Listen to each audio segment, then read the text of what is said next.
Të lë pa mend ky fakt i ri nga dosjet e Epstein. Jeffrey Epstein kishte një pasaport austriake me emrin Marius Robert Fortelni. Kjo është fotografia e tij në të, e qartë si drita.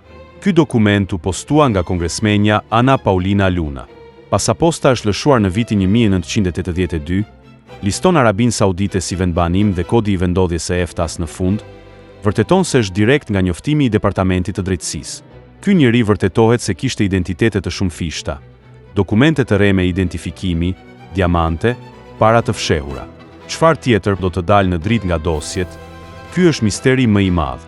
Emri Marius Fortelni nuk është trillim. Ai është një person i vërtet, austriak që jetonte në periferi të New Yorkut. FBI-ja kishte zbuluar ekzistencën e tij dhe një agent i saj informonte për këtë personalisht me mail Epsteinin, siç zbulohet nga dosje. Në komunikimin e agentit me Epstein, duket edhe se si mendoi të kontaktonin personin real dhe të ushtronin presion, nëse ai do të reagonte. Jo vetëm kaq, Epstein sugjeron që ta telefononin dhe që ai të mund edhe ta takonte.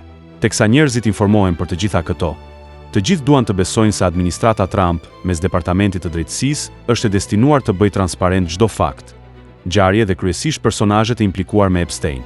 Inventari i FBI-s nga valixha ku u gjet kjo pasaport tregon gjithashtu se Jeffrey Epstein kishte një distiktiv doganor të Departamentit të Thesarit të Shteteve të Bashkuara.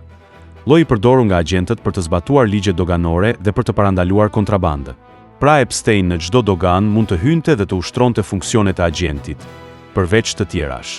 Diçka që është zbuluar gjithashtu është fakti se me emrin e pasaportës austriake figuron një ndërtues, entitet i vërtet, Marius Fortelni, Seaford Development. Vlen të theksohet se ky ndërtues nga regjistri i pasurive të patundshme nuk ndërtonte për masat. Ai ndërton për zero. Njëjtë të popullsisë amerikane, Marius Fortelni ndërton për shembull për Eric Schmidt, apo për Maria Carey, si dhe kontrollon narrativën fizike të enklavave të elitës, Jupiter, Brickell, Hamptons.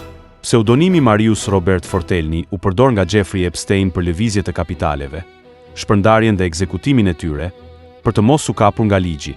Kjo është bota e errët e elitave, ose 1% të popullsisë globale. Mast Channel. Please subscribe.